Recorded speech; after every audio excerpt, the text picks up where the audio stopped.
me. I'm gonna answer the question. I'm so upset. Oh my God.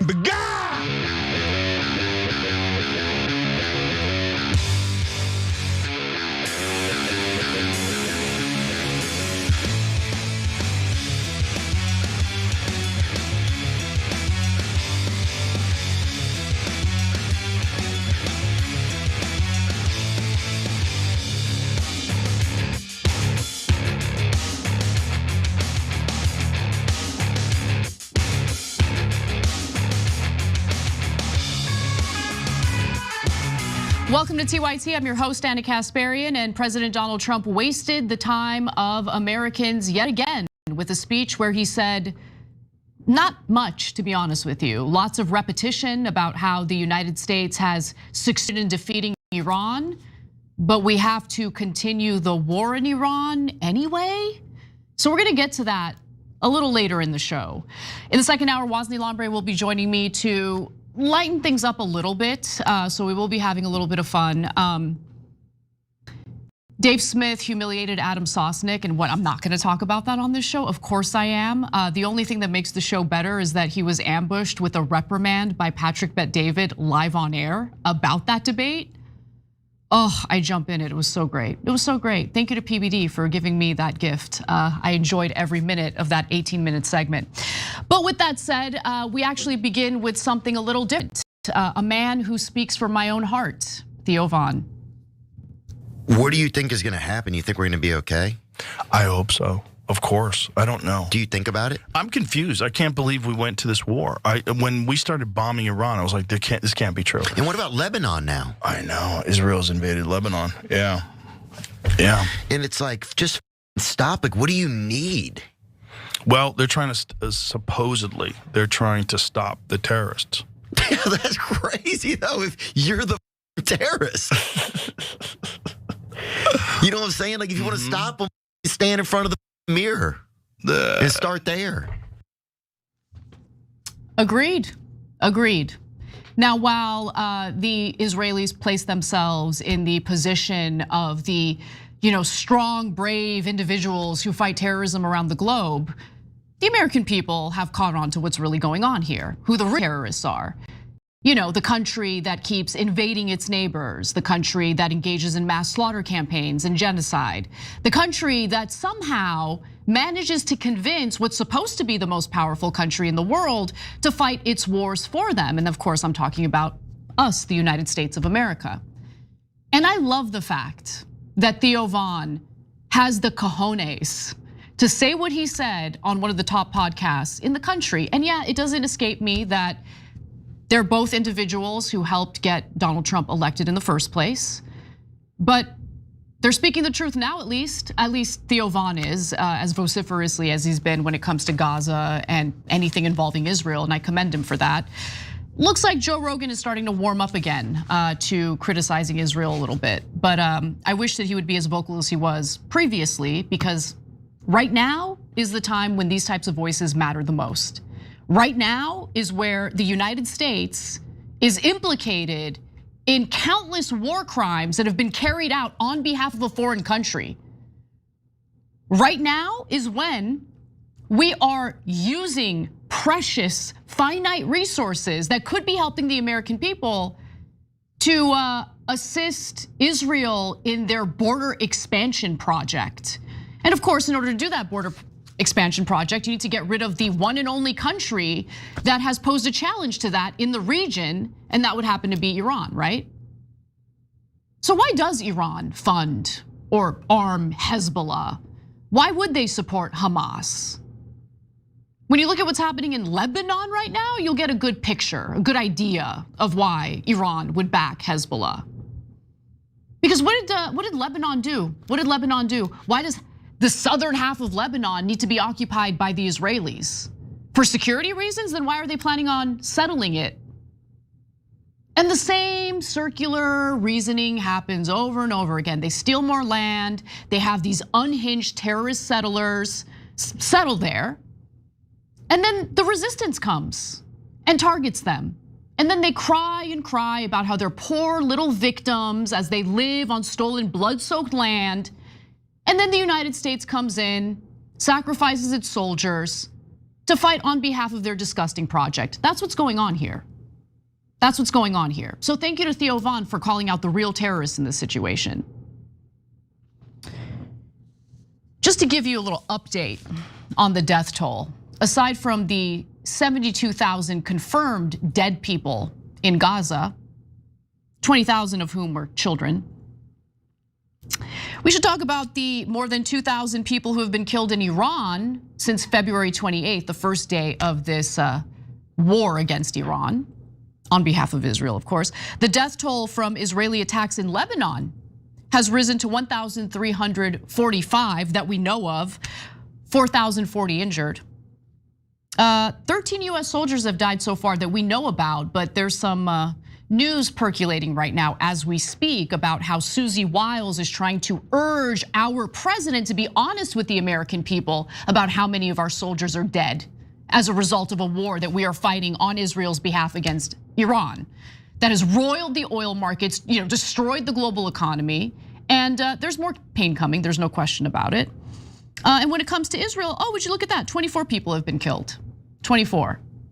Even though the Iron Dome hasn't been as effective as people think, but they've got those underground bunkers. So when it comes to the Iron Dome, what is it really about? Is it about protecting real estate in Israel? Because I'm not interested in protecting anything in Israel that doesn't have to do with civilian lives. And when it comes to civilian lives, I would argue that the government of Israel should be more concerned with them, but they're not. They would rather have the United States fund defensive capabilities for Israel. And those days, I promise you, will be coming to an end because the American people are fed up with it. You want to pay for your Iron Dome system? Yeah, how about you pay for it yourselves? American taxpayers have done enough for that god-awful country. And when I say god-awful, I mean it, I mean it. I mean it with my whole chest. Let me give you another example, just from today alone. I mean, forget all the other atrocities we've been talking about on this show for the last 2.5 years. Let's show you the latest. Because Israel just passed, the Knesset just passed their new death penalty law that only applies to Palestinians who get tried in military courts that have a 99% conviction rate, meaning that a lot of innocent people seem to be getting convicted. That doesn't surprise me. And here is Itamar Ben Gvir, okay, one of the top terrorists in Israel, showing off the gallows, showing off where these Palestinian prisoners will be executed, celebrating it. If you can remember, as soon as that new law passed, homeboy was popping bottles. You see members of the Knesset drinking champagne. Why don't we take a quick look at that video so we can remember real quick? Oh, we don't have that video. Well, we showed it to you earlier this week. They salivate at the thought of killing people, innocent people. But they don't see them as innocent people, right? Because anyone who doesn't share their identity is subhuman. And we're supposed to act as if they're the good guys? They're the good guys? No, they're not the good guys. And unfortunately, since we're aligned with them, we're also the bad guys. Let's watch that Theo video one more time. I think it's worth listening to it. Okay, 2 people who voted for Trump. Here's what they think about what Trump is supporting today. What do you think is gonna happen? You think we're gonna be okay? I hope so. Of course, I don't know. Do you think about it? I'm confused. I can't believe we went to this war. When we started bombing Iran, I was like, this can't be true. And what about Lebanon now? I know, Israel's invaded Lebanon. Yeah. And it's like, just stop. Like, what do you need? Well, they're trying to, supposedly, they're trying to stop the terrorists. Yeah, that's crazy though, if you're the terrorist. You know what I'm saying? Like, if you want to stop them, stand in front of the mirror and start there. This morning, the Druze community was warned by Israel that if they're hiding Palestinians, they'll be penalized for that. Who are the Nazis? Who are the modern day Nazis? So please don't come at me and talk about like, oh, there's so much Jew hatred. No, people hate the nation state of Israel for good reason. Just like good, kind-hearted people hated Nazi Germany when Nazi Germany was a thing. Anyway, let's move on to our next story because there were ravings of a lunatic broadcast for the country last night. And unfortunately, we learned nothing from it. But I do want to show you some highlights, so let's get into it. Thanks to the progress we've made, I can say tonight that we are on track to complete all of America's military objectives shortly, very shortly. We're going to hit them extremely hard over the next 2 to 3 weeks. We're going to bring them back to the Stone Ages where they belong. There you have President Donald Trump bragging about bombing Iran to smithereens.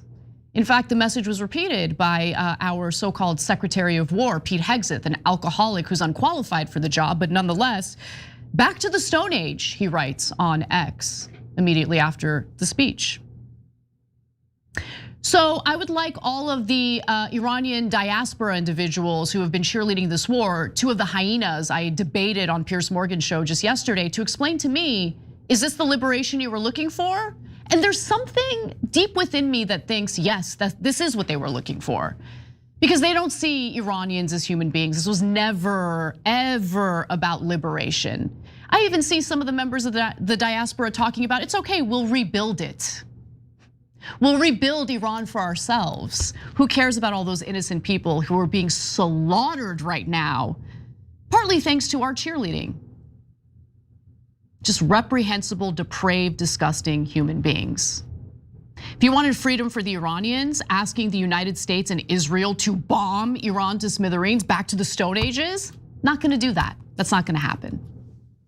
But please, tell me about how heartbroken you are about the thousands of protesters who were supposedly killed by the IRGC. Please tell me about that. Using human lives as pawns to advocate for more slaughter. Now, shortly after Trump made his Stone Age comment, as you saw, he once again threatened to commit additional war crimes. So I want to show you that portion of his speech. Let's take a look. In the meantime, discussions are ongoing. Regime change was not our goal. We never said regime change, but regime change has occurred because of all of their original leaders' death. They're all dead. The new group is less radical and much more reasonable. Yet if during this period of time no deal is made, we have our eyes on key targets. If there is no deal, we are going to hit each and every one of their electric generating plants very hard and probably simultaneously. We have not hit their oil, even though that's the easiest target of all, because it would not give them even a small chance of survival or rebuilding. But we could hit it, and it would be gone, and there's not a thing they could do about it. Yeah, Iran was dumb to not race toward building a nuclear weapon. I apologize for saying that, but it's just the truth. Because if Iran had a nuclear weapon today, they wouldn't be bombed to smithereens by the United States and Israel. It's a powerful deterrent. And the United States can't be trusted. It's not a rational actor. The United States can be bought. Okay, our politicians can be bought like whores on a street corner. They'll sell out their own people. They will expend endless blood and treasure on behalf of a foreign country as long as that foreign country buys them or blackmails them, of course. So they're either engaged in unsavory sexual behavior, possibly criminal sexual behavior, or they're just whores that got purchased by advocates of a foreign country. He's talking about bombing the electric infrastructure of a sovereign country. What do you think that does? That further victimizes innocent civilians, but who cares about innocent civilians? Because we have let go here in the United States. We have essentially been front and center. Our government has been front and center of dismantling the whole notion of international law. So what are war crimes? When a superpower decides war crimes aren't even a thing. In fact, we are gonna carry out the war crimes. We're gonna do it openly. We're gonna brag about it. We're gonna broadcast it. And then please come and tell me, oh, Anna, I don't like your tone. I don't like your tone. I know all these innocent people are getting killed, but you yell too much. So again, Trump's point was co-signed by one of the most reprehensible people in Congress, and that's saying a lot because it's full to the brim with reprehensible people. But Senator Lindsey Graham really takes the cake. Take a look. Here's what President Trump said tonight. If you're in Iran, you better be listening. I'm willing to do a deal to make sure you don't become the largest state sponsor of terrorism again. I'm willing to do a deal that will allow you to exist under certain conditions. You have to change your behavior. But if you don't do a deal, I'm going to decimate your ability to come back economically. President Trump outlined targets that would destroy the ability of this regime to survive over time. If you don't take this deal, we're going to blow up all the things you need to come back. Iran makes a deal to make sure they never do this again, or we will destroy their infrastructure to survive as a nation. I've been thinking a lot about Christianity lately, about my own experiences with Christianity growing up. Went to Sunday school every Sunday from age 4, I believe it was, to 19. Every single Sunday, very rarely missed a Sunday. And I never once learned even a tiny amount of the disgusting garbage that these so-called Christian Zionists spew.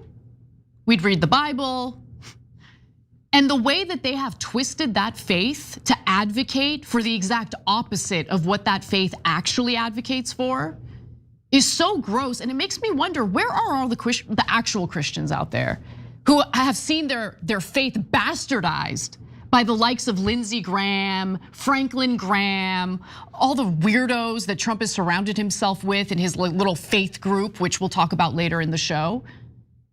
Is that how you want Christianity represented? As a bloodthirsty, nasty religion that salivates over the mass slaughter of innocent people? This is all being done in the name of Christianity? So disgusting. Like, this is so disgusting. Do you guys now understand why I fought so loudly and aggressively against the BS and propaganda that was being spewed about liberating the Iranian people leading up to this war? Look, I've got no love for the regime in Iran. I don't, okay? I don't believe in theocracies. I don't want to live under a theocracy, and I do want people to be free. But Iran didn't pose a threat to us at all. They did not have a nuclear weapon. And on top of that, the only way that you can have a true revolution on behalf of the people is when it happens organically from within, not from bloodthirsty warmongers and war criminals coming in and bombing your country to smithereens. And luckily, Iranian Americans, the majority, realize that that's true, that that's the case. Okay, 66% of Iranian Americans do not agree with what the United States is doing in Iran right now. But too late. By the way, the media, the scumbag media in the United States that silenced the voices of Iranian Americans who disagreed with the United States engaging in this war, those people, we didn't hear from them, right? You would think that every single member of the Iranian diaspora here in the United States is like that Elika Laban lady. They're not. They're actually a minority among the Iranian population here in the US. But it's weird, we didn't hear much from them, did we? That weird frizzy-haired lady, like we saw her endlessly. Is she really the only representative for the Iranian people? Turns out she represents a minority, but we would not stop hearing from her. I wonder how she's feeling today. How do you feel about the fact that your people are being bombed to smithereens right now? That an incredibly important bridge just got bombed? That the energy infrastructure in Iran is now being threatened? How do you feel about that? How do you feel about the elementary school that got bombed? I'm sure you told yourself all sorts of cute little stories about, no, it must have been a missile from Iran. Yeah, the Iranians bombed their own elementary school, because I'm a moron who would believe that. Even though Iran doesn't have Tomahawk missiles, even though they don't have that military capability, wouldn't kill little girls as part of some sort of false flag operation. Israel typically does that, actually.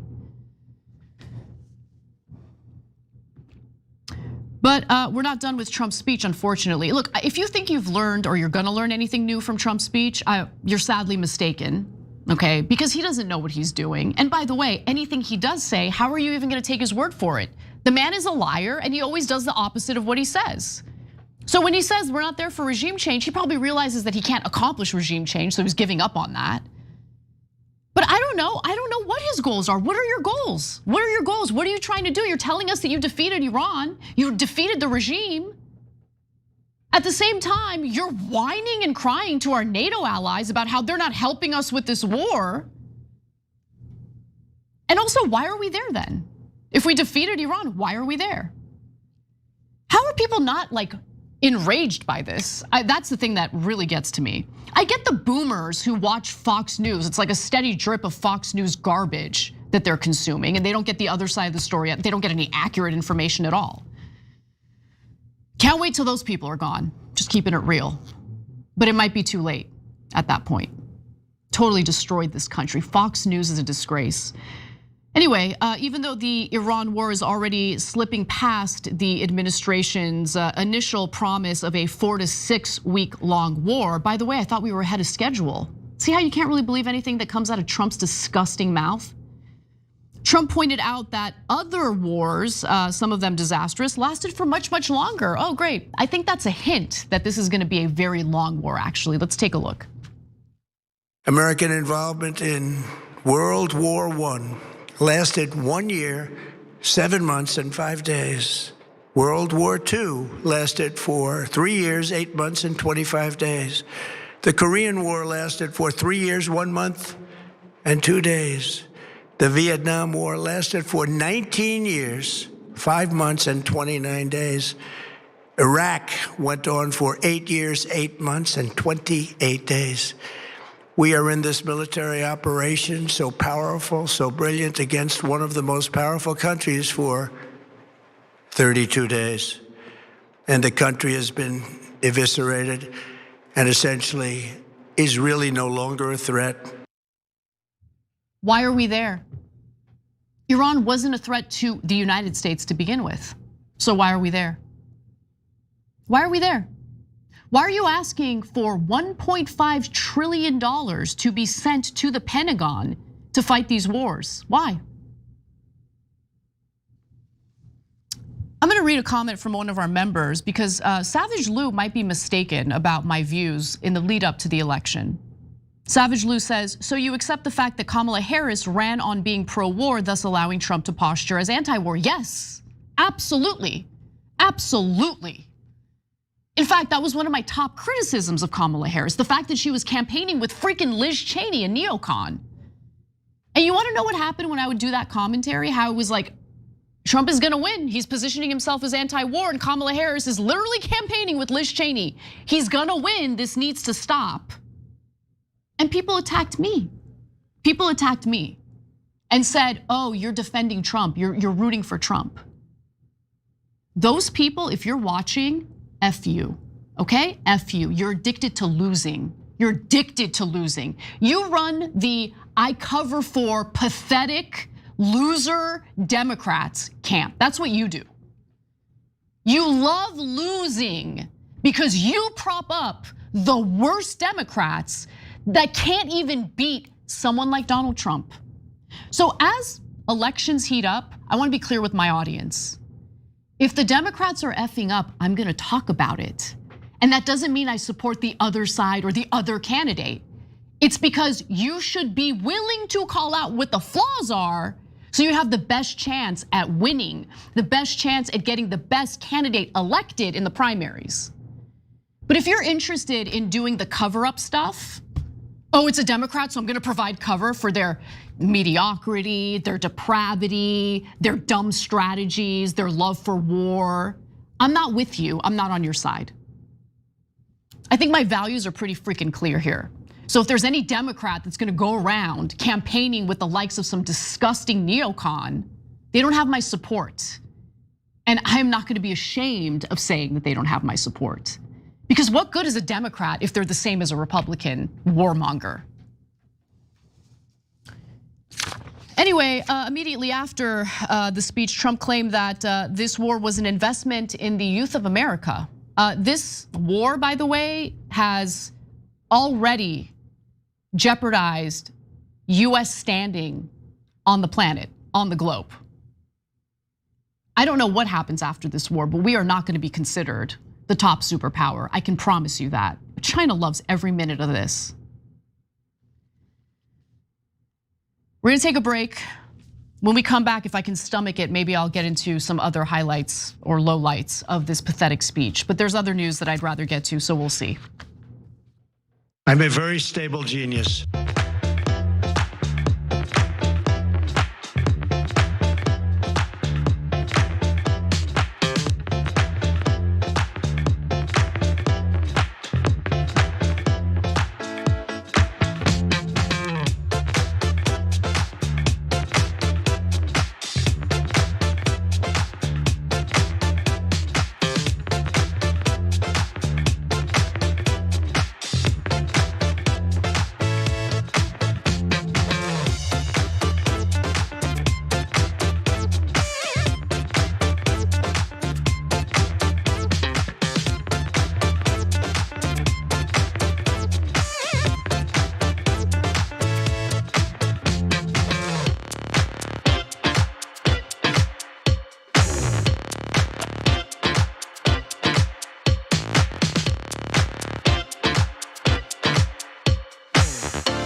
All right, guys, let's get to it.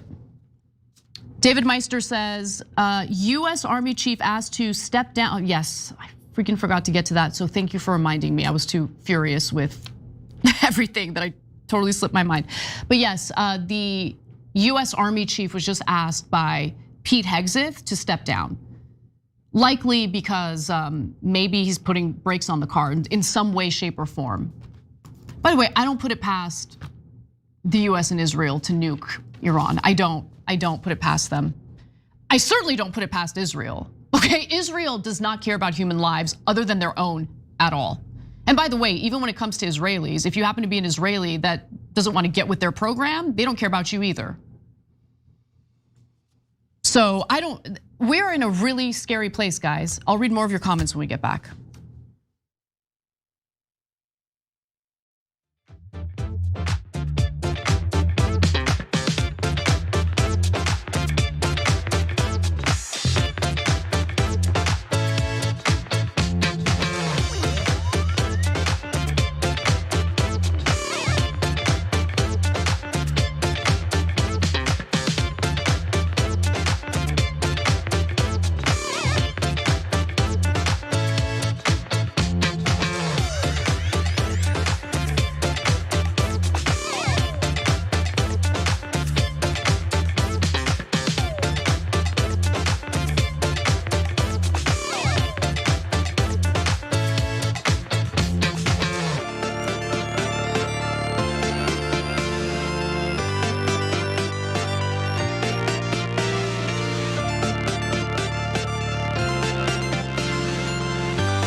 Dow is over $50,000. I don't know why you're laughing.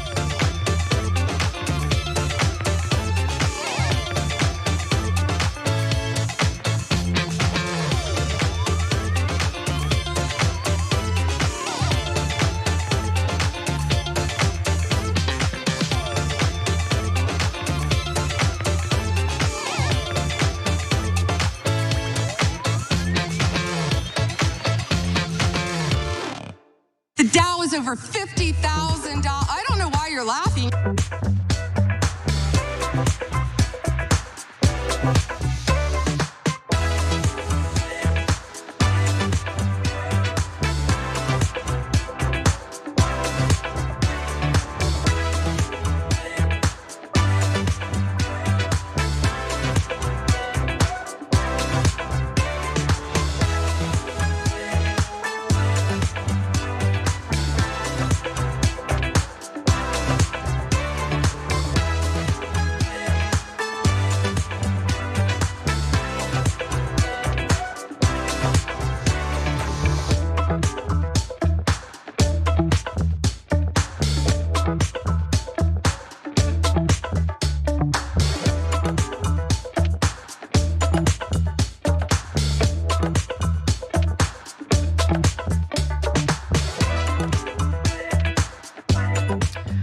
right, welcome back to the show, everybody. I'm gonna read a few comments from our viewers, starting with Constantine Kaviris, who says, Anna, how do you respond to accusations that you have a strong bias toward the truth and moral decency?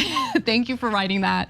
I was like, oh boy, let's wait and see what this is gonna be. What's the accusation? But I appreciate that.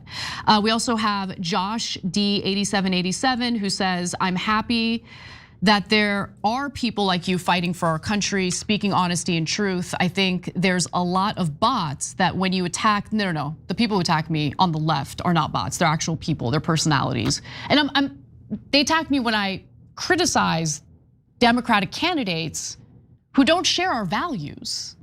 So like, why am I gonna support candidates who don't share my values? I don't care if they're a Democrat.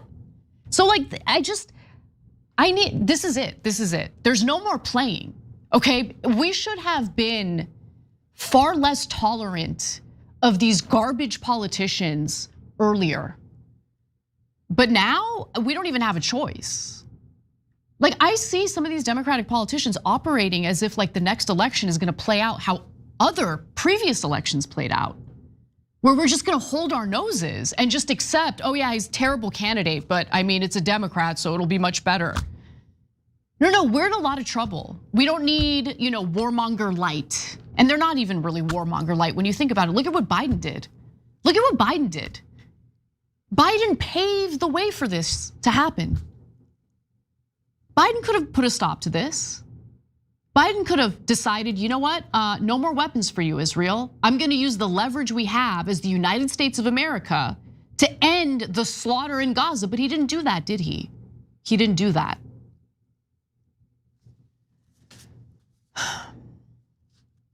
So I want to read one more comment because it's, for whatever reason, bothering me to some extent, because it's just not true. One of our members wrote in and said something along the lines of, but Anna, you accept that MAGA's a cult and they all love this war. No, I don't accept that. Now, Trump does have a pretty significant portion of his base that immediately, they went from, oh, we're pro-war to, oh no, Trump loves war, so we lick his boots, we love war. We're so afraid of Iran. Yes, those people exist. They're total stooges, they're pathetic, they embarrass me. But there's a significant amount of people who voted for Trump and have totally turned on him. And maybe if we have time later, I can show you the videos. Those elements were prepared for the last segment. But my rage kind of took up most of the time. Apologies for that. But we got to move on to this next story because I want to talk a little bit about, oddly enough, some of the more moderate people in the Iranian regime keep getting killed. The people that our government is apparently trying to negotiate with. Fascinating. I wonder why that keeps happening. Take a look. As we celebrate this progress, we think especially of the 13 American warriors who have laid down their lives in this fight to prevent our children from ever having to face a nuclear Iran. Twice this past month, I have traveled to Dover Air Force Base, and it's been something. I wanted to be with those heroes as they return to American soil, and I was with them and their families, their parents, their wives, their husbands. We salute them, and now we must honor them by completing the mission for which they gave their lives. And every single one of the people, their loved ones said, please, sir, please finish the job. Every one of them. And we are going to finish the job, and we're going to finish it very fast. Well, as you just heard there, Donald Trump, our president, sadly, is essentially arguing that the 13 service members who have been slaughtered as a result of a war that we got dragged into on behalf of Israel wanted it. They wanted it. They desperately wanted it. That's what he's doing to justify the unjustifiable deaths of our service members who didn't fight to protect our country. They risked and lost their lives on behalf of a disgusting genocidal country that we're unfortunately aligned with. And that's, of course, the country of Israel. I'm sure our soldiers feel real good about the fact that they are aiding and abetting the land expansion of a genocidal country that has only taken from the American people. Joe Kent, who resigned from the Trump administration, weighed in on this. It didn't seem like he was very happy about it. He says, we do not honor our fallen by getting more of our best men and women killed in the Middle East. We honor our fallen by learning from our past and only shedding American blood in defense of our nation. The best time to get out of a war of choice is now, before we lose more lives. And by the way, we know of 13 service members who have perished. There is some indication that we're not being told the full truth. There's some reports percolating right now indicating that White House Chief of Staff Susie Wiles is urging Trump and his advisors to be honest with the American people about what's going on here, how many people have died. So brace for impact. Someday we're gonna find out. Commenting on the speech overall, Sagar Enjeti, one of the hosts for Breaking Points and a conservative commentator, wrote the following. Let's take a look. Trump's speech, too long, didn't read. Mission kinda, sorta, maybe accomplished. It's just embarrassing, man. It's so embarrassing. But right now, no one in the conservative media space appears to be more furious with Trump than Alex Jones of all people. So we showed you a video of Alex Jones like freaking out about Trump just yesterday. But apparently he's not done yet. And I'm kind of enjoying this. So let's take a look. This is a bloodbath politically. And you've got the coterie of influencers just sycophantically, oh no, sir, everything's great. And he's surrounded by literal Jonathan Pollard Israeli spies, and he's groveling to them on TV, and they're at the White House calling him Jesus. Trump has lost his mind. Absolutely, folks. We have to admit this to somehow have an intervention. Getting back on course, I know a bunch of White House insiders, and they're privately, don't you quote me, but God, no, he just starts screaming at people now, and he doesn't want to hear anything negative, and all he listens to is Mark Levin. He basically sits in Mark Levin's lap.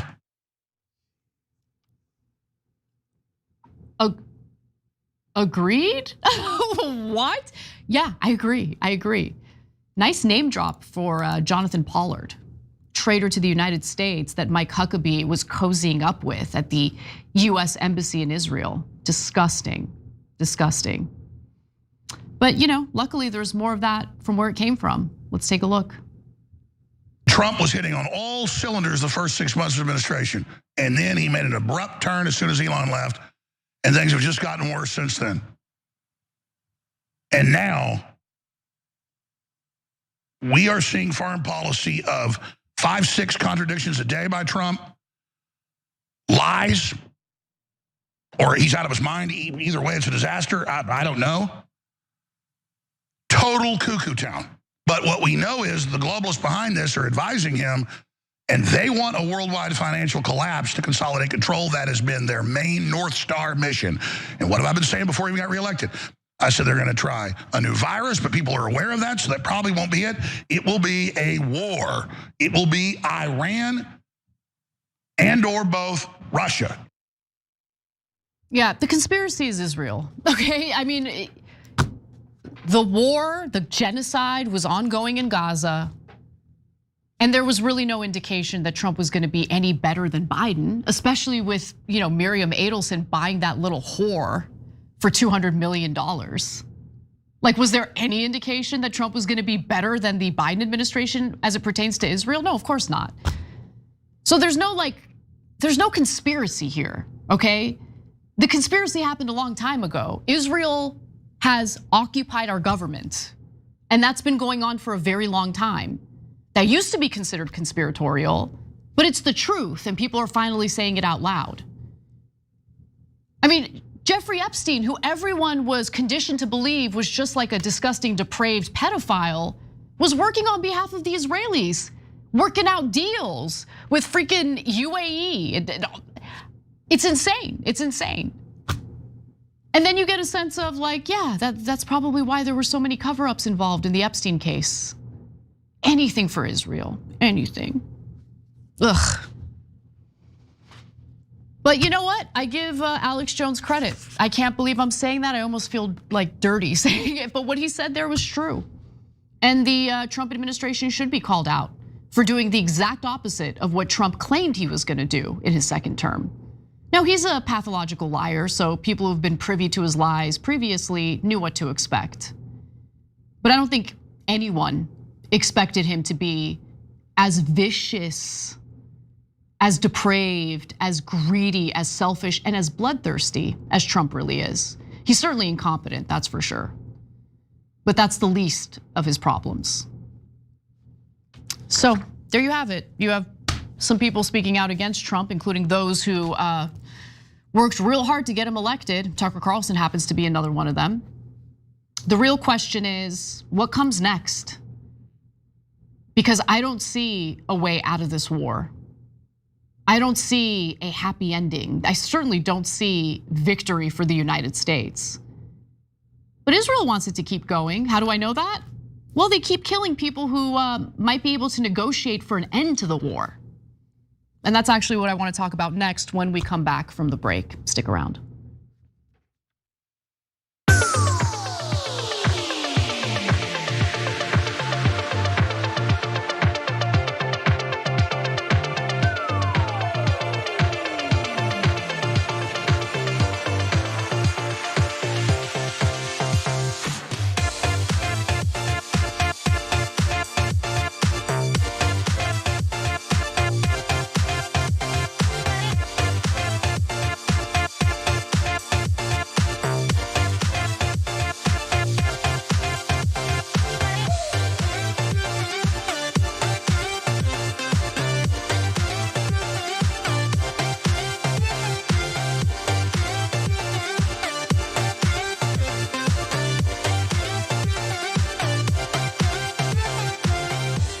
All right, everyone, here are some comments from you all. Killjoy in our member section says, I think he's going for the uranium.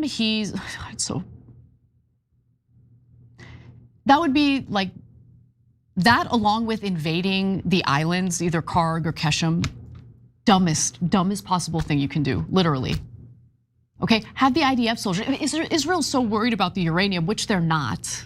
Okay, this is all a cover story for what they really want, which is regime change. But if they are really worried about the uranium, they should go get it themselves. Okay, those IDF terrorists, they should go there and get it themselves. Ugh. He's bringing in a lot of high-end special ops, but not really enough to take the islands. These people are gonna get killed. Eclectic Miscellanea says, it is literally insane that the Christian fundamentalists are lining themselves up behind a guy who can't even cite one Bible verse. For many of them, it was never about God, it was always about power and money. They're lunatics, okay? They're a scourge on society. They're disgusting human beings.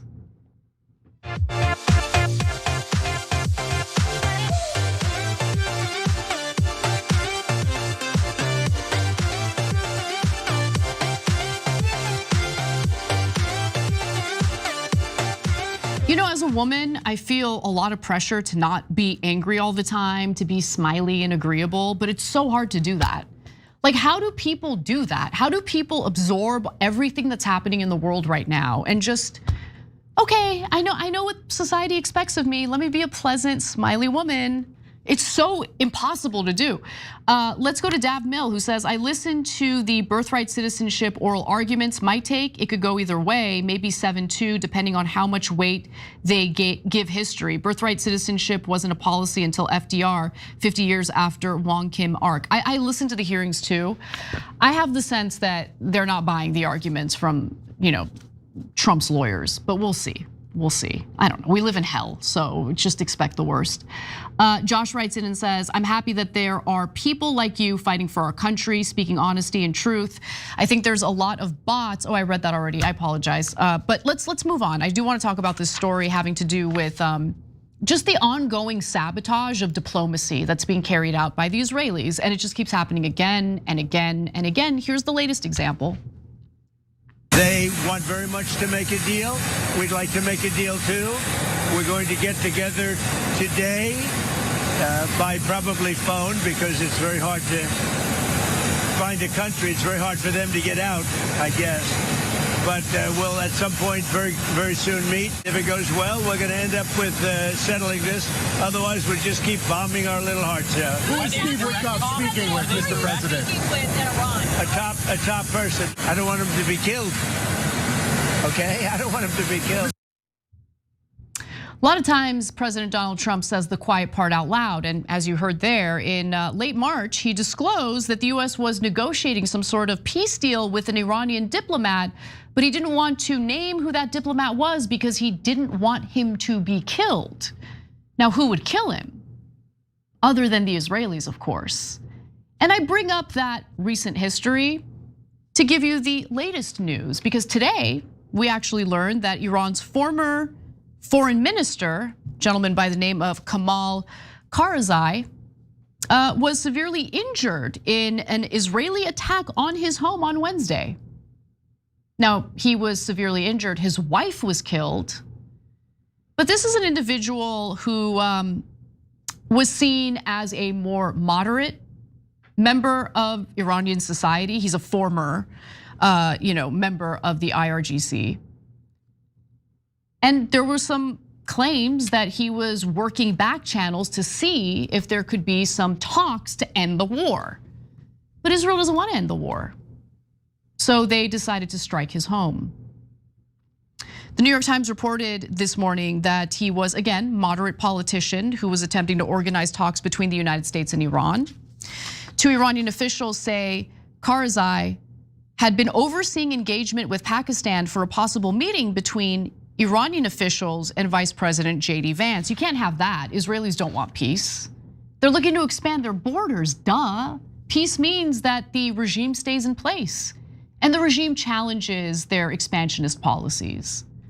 So we got to get rid of them. Now, of course, the IDF isn't risking its lives to fight a country that actually does have a formidable military. They're not suffering the consequences the same way the innocent civilians are suffering consequences. I mean, there's, I think so far, 24 people who have been killed in this war in Israel as a result of retaliatory strikes from Iran. But over 2,000 innocent civilians have been killed in Iran. And there's more to come. There's definitely more to come. Because that's what Israel does, with the help of the United States, of course. Bloodthirsty warmongers. And it's never enough. It's never enough. So the real question is, did Israel do it and the US just stood by and let it happen? Or is the US just fully lying about seeking peace negotiations? Or are both things true? Honestly, all three of those options could be possible. But last week, several media reports quoted Karzai saying that Iran had not shut down all avenues for negotiating and was open to possible indirect talks. Now, he said that after he had said that there was no room for negotiation, no room for diplomacy. Now, after the United States sucker punched Iran yet again in the middle of negotiations, yeah, that's how I'm sure government officials, members of the regime, politicians in Iran felt. No, there's no room for diplomacy. But this guy started to warm up to the idea of engaging in talks again. And I guess once Israel caught wind of that, well, obviously we gotta bomb his home, gotta kill his family members, but they didn't kill him. He's severely wounded, severely injured, but they didn't kill him. They'll try to do it again though. I have no doubt. You can bet money on it. Now, this is a big deal because he had previously told CNN, this is what he previously said before saying, there's room for negotiations, there's room for talks. Soon after the war had launched, he told CNN, Trump had been deceiving others and not keeping with his promises. And we experienced this in 2 times of negotiations, that while we were engaged in negotiation, they struck us. That's the kind of dishonesty this administration has engaged in, which we will pay consequences for. Because if you can't be trusted, then other countries aren't gonna wanna make deals with you, whether they're economic deals, trade deals, or deals about alliances when it comes to issues of war and peace, deals about how to end wars, when to end wars. We are a country that can't be trusted. It's embarrassing. It puts us at a significant disadvantage.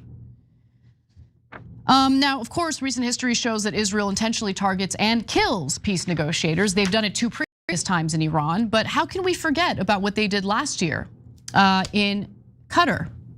This was when, Qatar was mediating peace negotiations, a possible ceasefire between Israel and Hamas.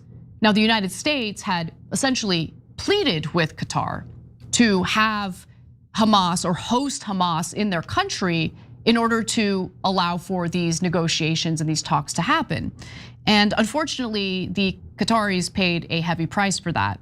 So according to Nick Turse in The Intercept at the time, the Qatari foreign ministry said that Israel targeted a residential complex where senior Hamas politicians lived. Qatar agreed to host an office for Hamas at the request of the United States to facilitate peace talks, Qatari officials have said in the past. An unidentified senior Hamas official told Al Jazeera that the attack occurred while a team was discussing President Donald Trump's proposal for a ceasefire in Gaza. And by the way, why do the Israelis even bother killing, the negotiators and the more moderate members of these groups? Why would they even bother? It's not like they abide by ceasefires anyway. They didn't abide by the Gaza ceasefire. They're still killing innocent civilians as we speak. They certainly didn't abide by the ceasefire in Lebanon. They carried out thousands of strikes after agreeing to a ceasefire. They're never held accountable for anything, yet they make themselves the #1 victims in the world. It's amazing. It's amazing. They're constantly held at a lower standard. They get away with literal murder. And then they cry about how they're hated. Yeah, you're hated because you kill innocent people and you steal land. That's what Israel is known for. People feel free to actually say it out loud for once, but it's the truth. This is who you guys are. This is what you represent. It's like going around punching people in the face and then asking, why don't people like me? You guys are vicious animals. None of the intended Hamas targets were killed, but the opportunity to secure a ceasefire was jeopardized, which is what the Israelis wanted, of course. This was the attack on Qatar. Now, in response to those strikes, the United Nations High Commissioner for Human Rights, Volker Turk, put out a statement, and this is exactly why Israel loathes the UN. Because the UN will put out statements like this, and they don't like that. Who knows, maybe they'll start bombing the UN soon. Who knows? Honestly, I wouldn't put it past them. Israel's strikes on negotiators in Doha on September 9th was a shocking breach of international law, an assault on regional peace and stability, and a blow against the integrity of mediation and negotiating processes around the world. The attack violated the right to life under international human rights law. They don't believe that anyone has a right to life unless they're Israeli, and agree with the Zionist project, of course, and the principles of international humanitarian law. Okay. So far that we know of, and I think this is an underestimate, but nonetheless, officially it's been agreed that 72,000 people have been slaughtered in Gaza by the Israelis. More than 2,000 people have been killed in Iran since this war began on February 28th. The death toll from Israeli attacks in Lebanon has risen to 1,345, and I'm not even talking about the death toll prior to the so-called ceasefire. I'm just talking about the latest invasion that Israel engaged in. So that's beginning March 2nd of 2026. They managed to slaughter almost 1,400 Lebanese people in a month. Who cares? Not a big deal. They're so disgusting. And 13 of our soldiers are dead for a war that we are fighting on their behalf. So that's where we're at. So before I bring Waz in to talk about Pam Bondi's nasty ass getting fired, let's talk a little bit about this. Well, for us to take care of daycare, Medicaid, Medicare, all these individual things, they can do it on a state basis. You can't do it on a federal. We have to take care of one thing, military protection. Oh yeah, you heard that correctly. Your tax dollars shouldn't go toward making your life better in government programs that you fund. No, don't expect that. Your tax dollars should just fully be used for military activity that oftentimes is carried out on behalf of a foreign country. That was the president of the United States telling the American people that they can F off. Are we winning yet? So Trump does want to spend this money on military and wars, which is why he has asked Congress to allocate more than they typically allocate for defense spending for the Pentagon. Usually it's around $1 trillion. Now he wants $1.5 trillion. You guys feel good about the fact that we live in a military state, I guess, where this is theft of our resources. Okay, this is the government stealing from the American people on behalf of a foreign country to fight their wars. That's what's going on here.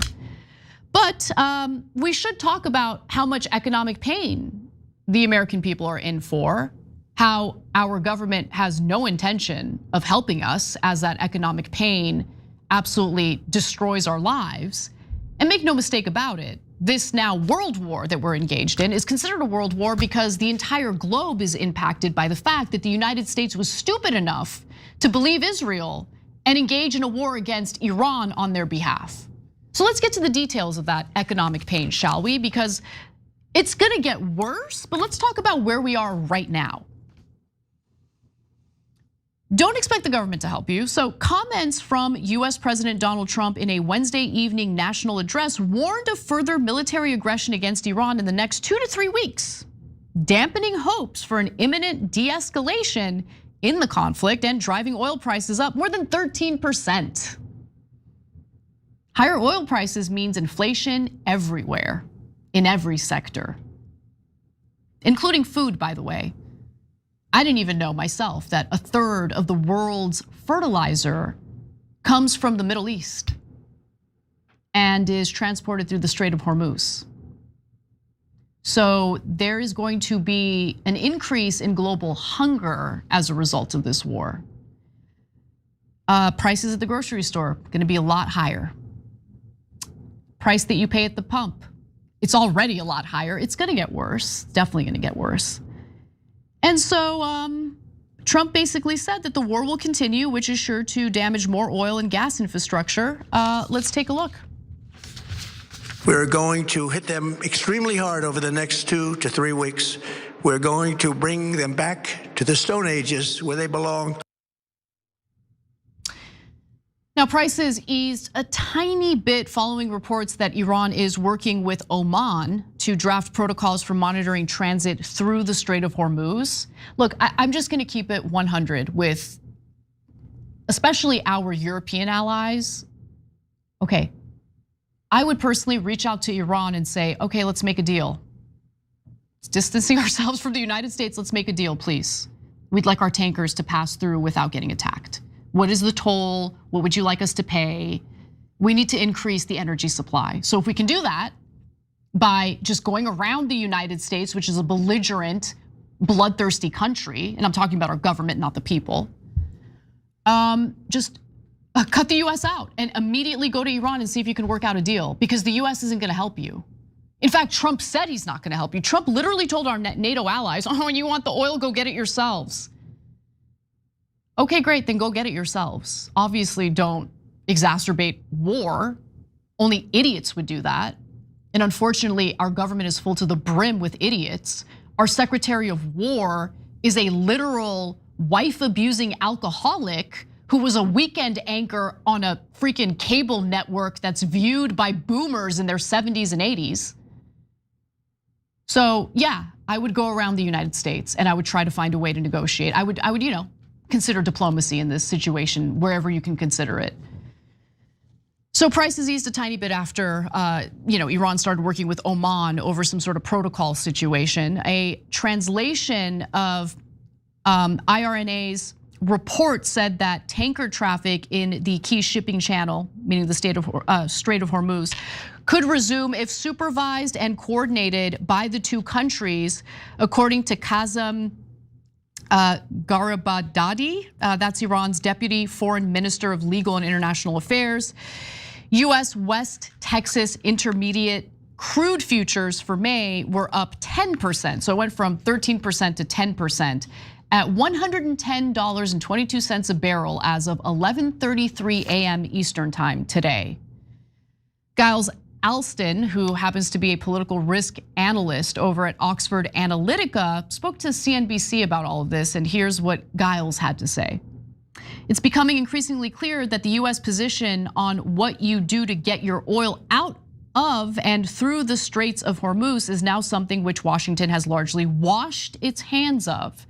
This is now something for those who take oil through the strait to sort out for themselves. Yeah, so even this fancy schmancy political risk analyst agrees with me. Yeah, you gotta go around the United States and just go straight to Iran and see if you can negotiate some sort of deal. That's what our allies, our supposed allies, this is how we treat our allies, are supposed to do. Nonetheless, Trump refuses to take any responsibility for any of his screw ups. Everyone knew that Iran was going to close the Strait of Hormuz as the only real leverage they have. That's where their power lies. And that's exactly what they did. And nonetheless, Trump is playing stupid about it. Take a look. Many Americans have been concerned to see the recent rise in gasoline prices here at home. This short-term increase has been entirely the result of the Iranian regime launching deranged terror attacks against commercial oil tankers in neighboring countries that have nothing to do with the conflict. This is yet more proof that Iran can never be trusted with nuclear weapons. They will use them, and they will use them quickly. And on top of that, he's delusional to boot.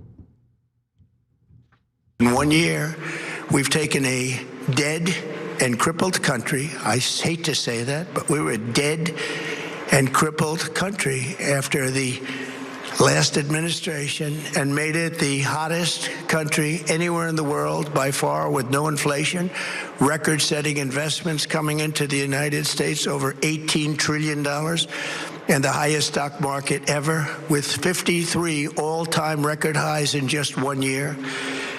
It all positioned us to get rid of a cancer that has long simmered. It's known as the nuclear Iran, and they didn't know what was coming. They've never imagined it. The price of oil per barrel was $73 prior to this stupid war that we got dragged into. It is now $110 a barrel. And why don't we take a look at the performance of the S&P 500 year to date. Wow, a lot of red there. Fascinating. Down 6.65% year to date. I guess we're winning too hard. So tired of winning. I'd like to lose. If this is what winning looks like, I'd love to lose. It'd be great if we could lose Trump. Anyway, we gotta take a break. No, one other thing. Oracle just announced that they're laying off 30,000 workers. You wanna know how they let their workers know that they're being laid off? An early morning email, no call. People who had worked for Oracle for 20 years got an email letting them know you're done.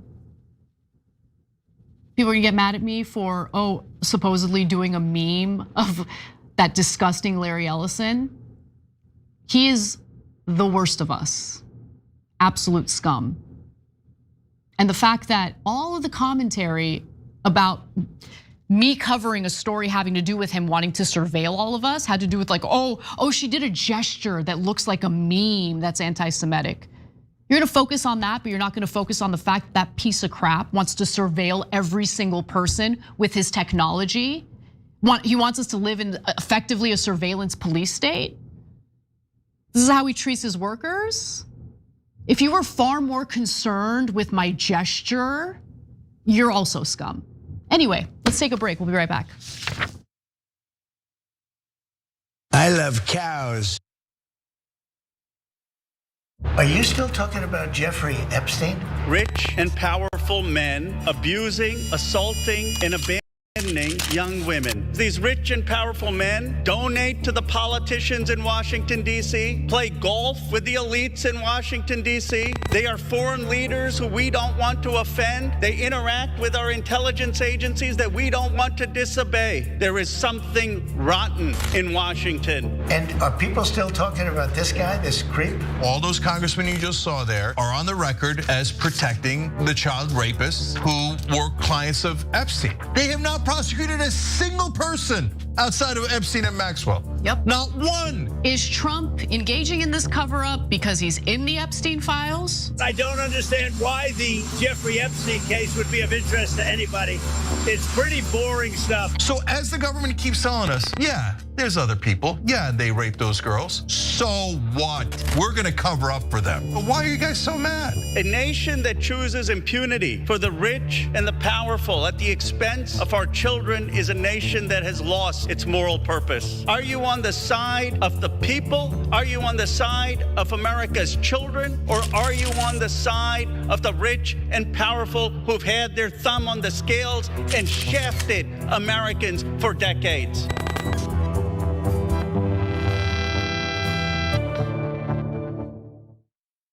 The rest of the news media says you should not fight for positive change. If you do, you're not really a reporter or a journalist, because reporters and journalists don't care what happens. I don't agree. That's not written anywhere. That's not a law. It's just a rule that they invented so that reporters didn't actually challenge the people that are in power. Well, we don't agree with that. We think we should challenge the people in power, that actually makes you a better journalist, not a worse one. In a media landscape poisoned by corporate influence, only one show stands apart from the rest, The Young Turks. As the longest running daily news show on the internet, The Young Turks is an impactful voice of unfiltered truth, one you can trust to deliver the daily news with authenticity and honesty. For nearly 2 decades, TYT has been breaking the mold of media. We're not here to echo the powerful or the elite, we're here to challenge them. Our mission is to give you accurate news, fight the establishment, and cover stories that mainstream media keeps you in the dark about, which matter to your everyday life. We've remained a leader in online news because of our established credibility with an engaged audience looking for alternative media that represents the real concerns of everyday Americans. Listen to The Young Turks, a news show that only answers to you on Spotify, Apple Podcasts, or wherever you get your podcasts.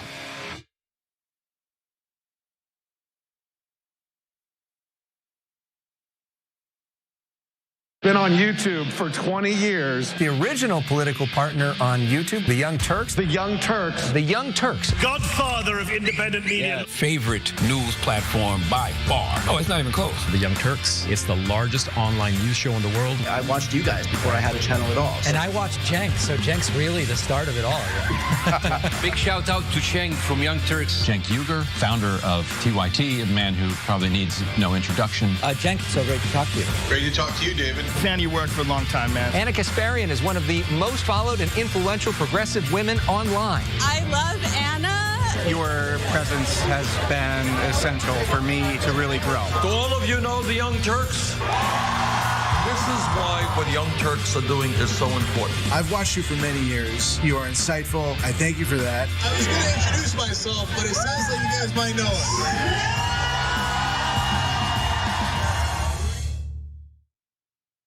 I can't stand these young people. Get them out of here.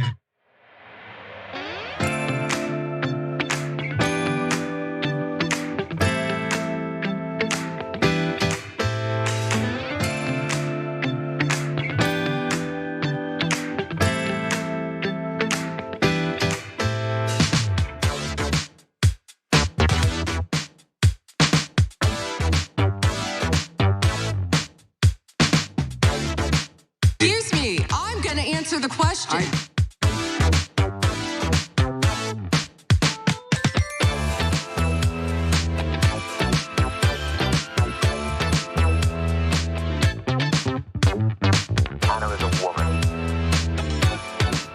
What's up? Wozni Lambre joins us. Dude, I miss you so much, Woz. The other day, I'm like, I haven't done the show with Woz in forever, and he needs to come back on, so. Same, man. I was beginning to think we got problems. I'm like, damn, am I the congresswoman from the Bronx? No. What's going on over here? Oh my gosh, do you know about that drama? Yes. So, several different group chats sent that one to me. Unrelated. It's amazing. Ooh, okay, well, hopefully people are on my side for that. But anyway, Wosny Lombrick joins us, everybody. You guys are all familiar with Woz, and I'm super excited because Woz, I've been in an angry mood today, just with everything that's been going on. And there's something about you, you're like a ray of sunshine, and you always make me laugh. So I'm putting a lot of pressure on you to lighten things up for me, okay? Well, I mean, there's always, it's not that much pressure. There's always something to laugh at if we can avert our eyes from, the many horrible things that are going on in our world. Absolutely. So, okay, let's get started with something that's maybe not so horrible, although the replacement for this person is pretty bad. And we're gonna talk about Pam Bondi because she has been demoted. And typically I'd celebrate, but in this case, it's kind of hard to do it. And you'll understand why in just a minute. So let's get to the details. Pam Bondi is officially out as the Attorney General under the Trump administration after bungling numerous high-profile investigations. It appears that President Donald Trump has moved to fire Bondi from her current role as AG. And this is according to a scoop over at Fox News. Take a listen. Kaylee, I just got off the phone with President Trump. We have a big scoop. Pam Bondi will soon leave her job as the Attorney General. She is going to get a different job within the administration. It doesn't sound like there is any bad blood between her and President Trump, but it does seem like they want her to go and do something else. And in an interim role, she will be replaced by Todd Blanche, who is currently her deputy at the Justice Department.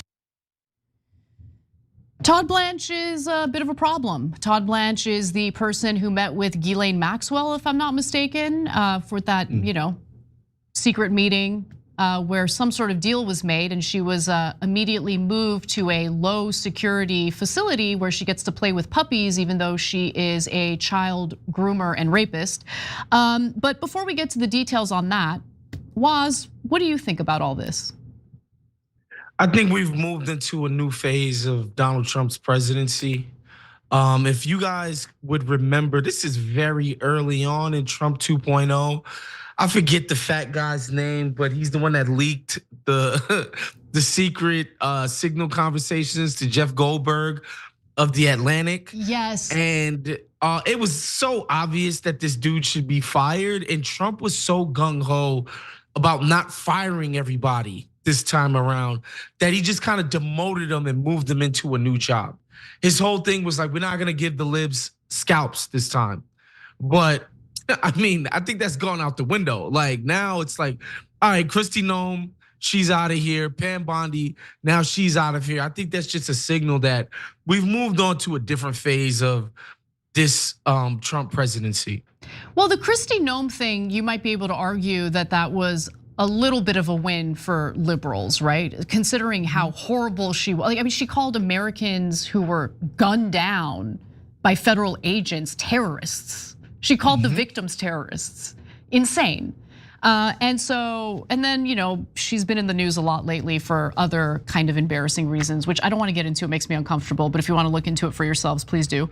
When it comes to Pam Bondi, though, she had been taking a lot of heat from Trump's base because, there was one of the things that she was supposed to do, but she bungled, and that was, transparency with the Epstein files. Now, she made the mistake of thinking that Trump wanted her to be transparent about the Epstein files. And then she learned very quickly that no, Trump would like you to engage in a cover up of the Epstein files. And so I'm sure that he was a little salty about that.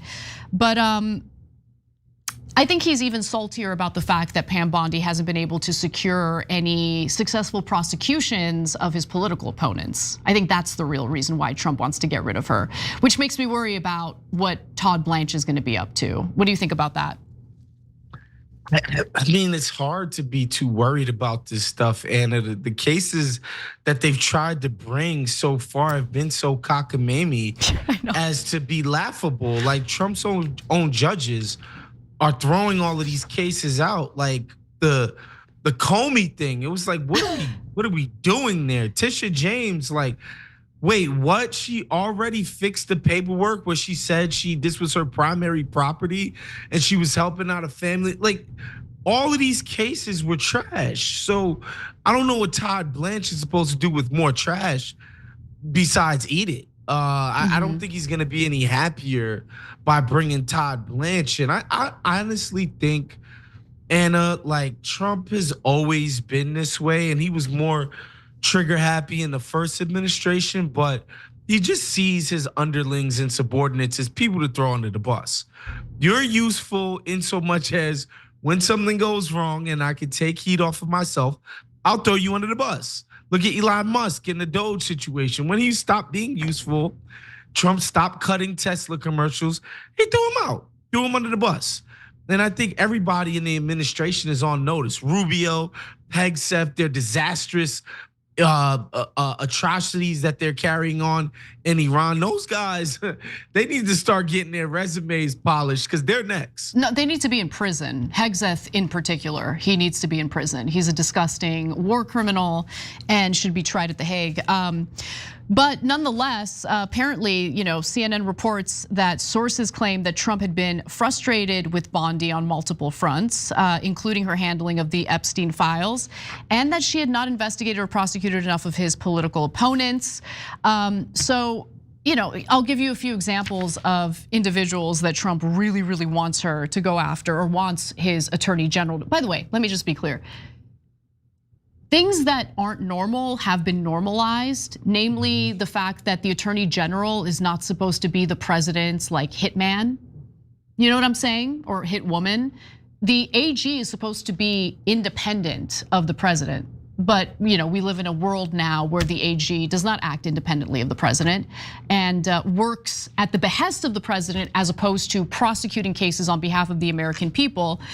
So when Bondi was called into a judicial committee hearing in February to address her department's handling of the investigation into Jeffrey Epstein, she decided to redirect questions to the stock market.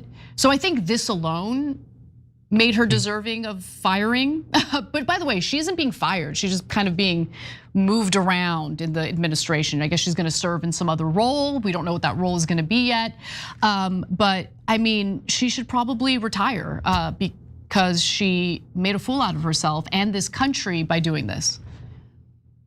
He is the most transparent president in the nation's history.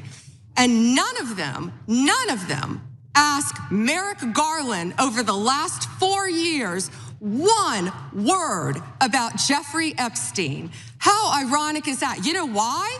Because Donald Trump, the Dow right now is over. The Dow is over $50,000. I don't know why you're laughing. You're a great stock trader, as I hear, Raskin. The Dow is over 50,000 right now. The S&P at almost 7,000. And the NASDAQ smashing records. Americans' 401ks and retirement savings are booming. That's what we should be talking about. Isn't she embarrassed? And it's not just about Pam Bondi. All of the people who humiliated themselves publicly to kiss up to Trump, and then he just threw them away, threw them under the bus, and it just keeps happening again and again. But people line up to be humiliated anyway. Is it a kink? It could be a kink. I don't know. And if it's a kink and they want it, then okay, enjoy. I can rub one out later if you want, I guess. But it's so humiliating. I can't imagine raising, Tulsi Gabbard's another example. So she's been sidelined allegedly, although I never really bought into the notion that she was anti-war to begin with.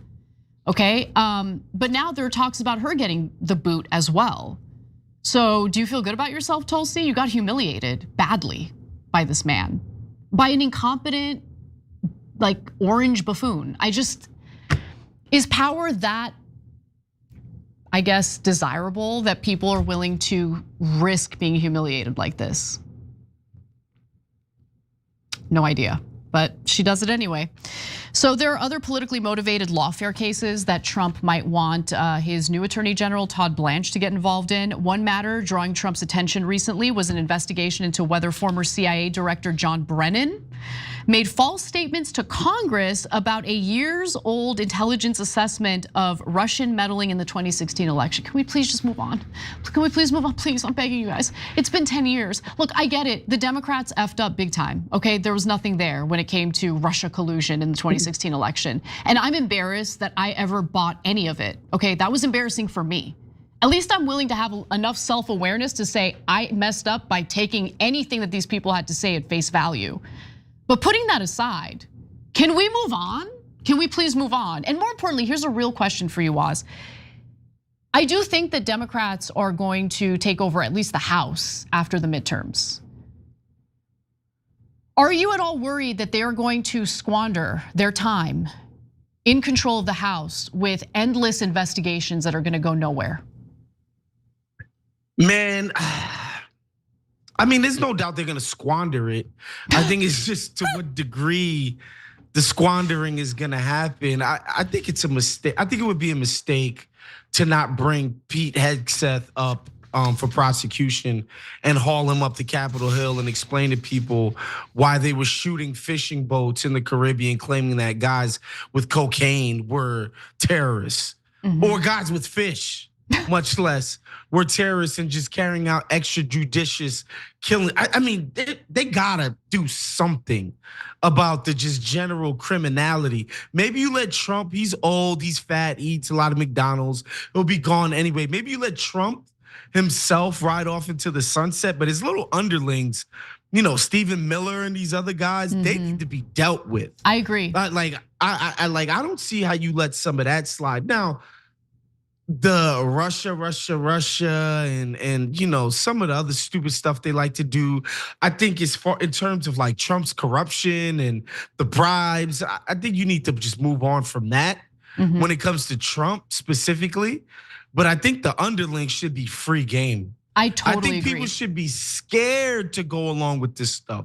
People should be forced to resign before they go along with just outright criminality in these jobs. And so to me, I really hope, because even when they get the House back, because that's the first thing they could do, they got subpoena power, can put people under oath, and folks should be forced to answer some Elon and all of these clowns, like all of the Doge people, all of those guys should be hauled up. Everybody who's not Trump, I think should be fair game, Anna. Oh, I totally agree with you on that. I mean, Pete Hegseth, I would put at the top of that list. Bragging about slaughtering innocent people. The gloves are off, so now we get to kill school children. Make it make sense. And what's so crazy to me, Anna, like listening to these guys talk, specifically Hegseth, because you mentioned him and how they talk about war and this idea of might makes right. I remember, as we were watching Israel prosecute their genocide in Gaza, I was like, man, all of these civilian deaths, I don't see how this is any different from Al-Qaeda logic. You call people terrorists all day, every day. I don't see what they did on 9/11 as a different logic from what you guys do in Gaza. It's the exact same thing. The CIA was in the Twin Towers, so we should kill 3,000 people for it. They actually targeted the Pentagon, a military, operation or whatever, or target, excuse me. Like when I listen to Pete Hegseth, to me, it's rape logic. It's like, I want it, I take it. It's like the logic that people use when they old lady purse snatch. Like, how could that be the message that we want to send to the public? Like, well, what about what Trump had to say? What about what Trump had to say about Cuba? He was being questioned, I believe, by Caitlin Collins of CNN. And he was just like, they're very weak. I'm just gonna go in and take it. I'm gonna take it. That's disgusting. That just seems like a crazy logic to be expressing to a public. And it's nuts to me. And I understand, during Trump 1.0, the Dems and the libs got annoying about norms and all of this kind of foofy stuff that got on everybody's nerves. I understand that, but we gotta just call it what it is. Like the ideas that these guys are espousing, if taken to its logical conclusion, I'm just telling you, like a rapist could say the same thing. Yeah. Like literally, I want it, I took it. It's bad.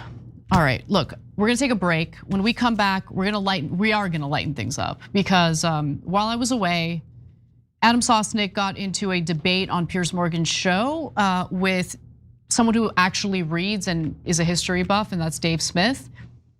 It was a cringe fest, and if you thought that was a cringe fest, the follow-up to it is even better. We'll be right back.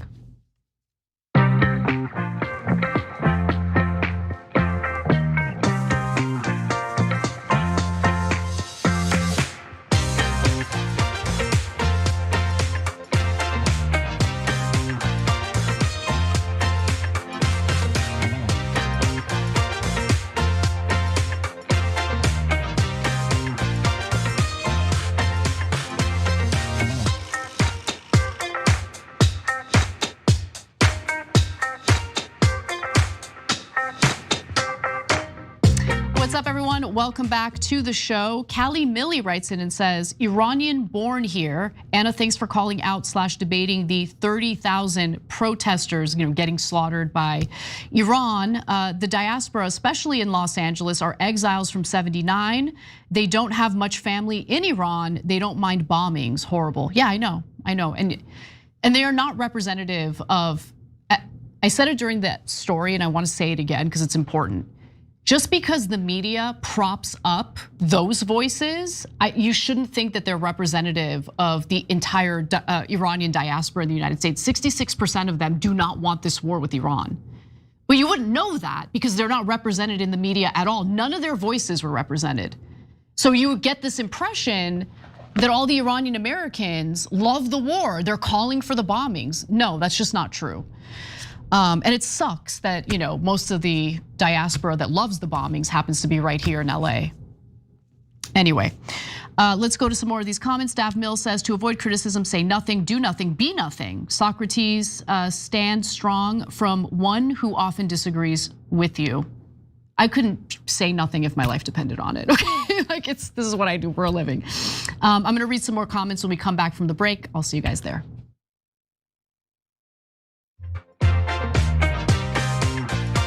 Have you beat that?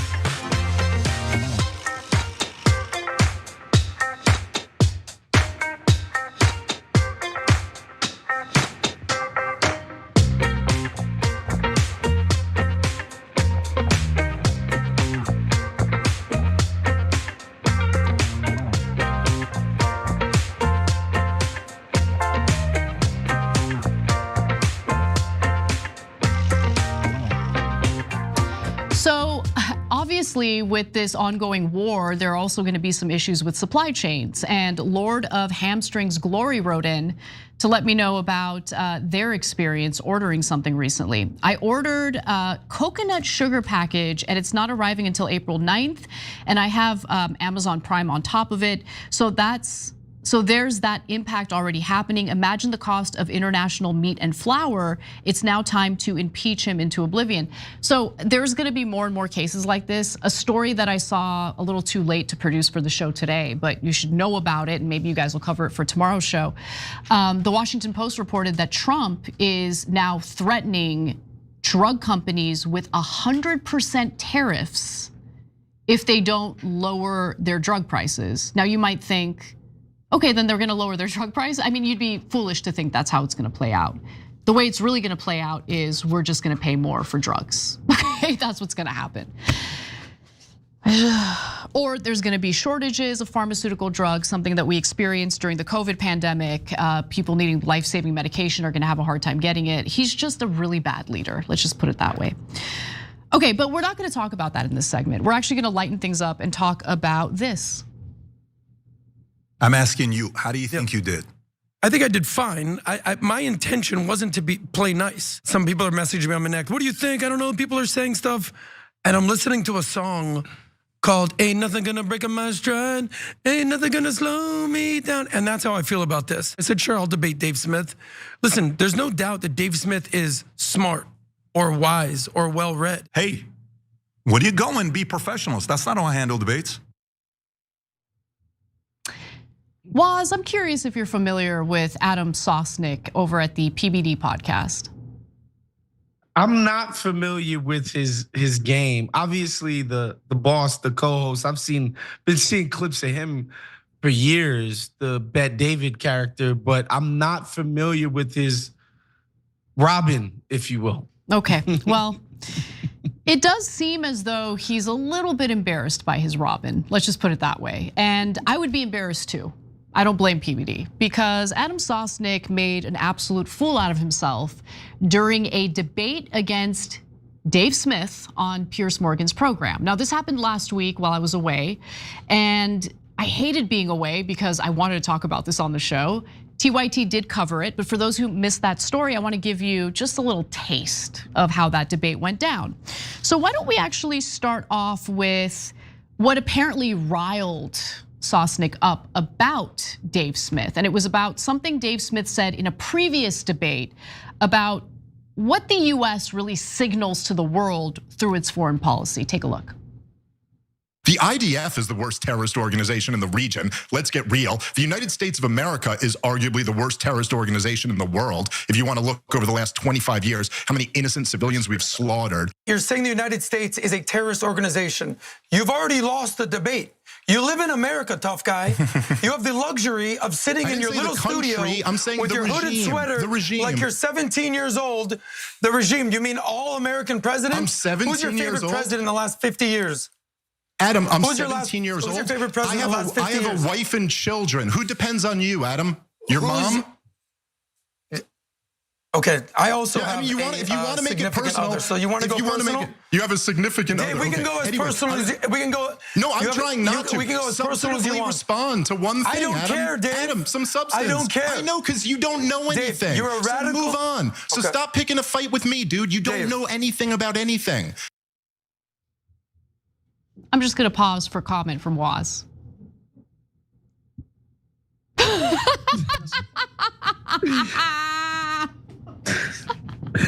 Your mom, I like it's juvenile, but it It's works so for good. me It's so every good. time. It's so gonna work good. for me every single time. He said, "Who depends on you? Your mom."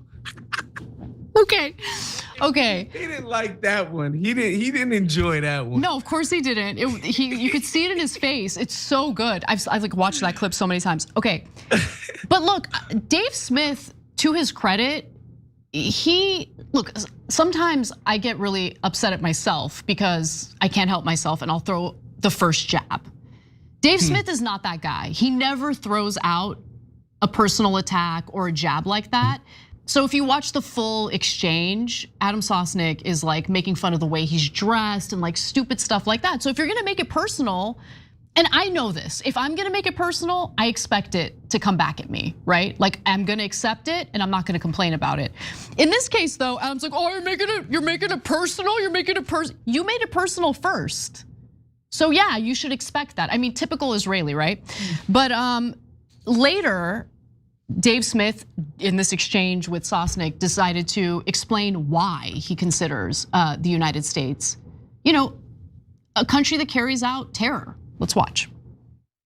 What I made the point, and I've made this point a million times on your show, Piers. I was saying when people come on and say Iran is the biggest state sponsor of terrorism, well, just like give me an objective definition of what terrorism means, and then let's apply that standard universally. And if you're gonna sit here and say, look, America has given billions, tens of billions of dollars to the IDF in the last few years. We've also, by the way, given a lot of weapons and money here. Your first guest on this show there, the head of the Obama deep state, was using Al-Qaeda, bin Ladenite head choppers on the ground in Libya and in Syria. And yes, Adam, I would also consider it when our politicians lie us into wars that slaughter millions of innocent people and in many cases target those innocent people. I consider that terrorism as well. I mean, here's the thing.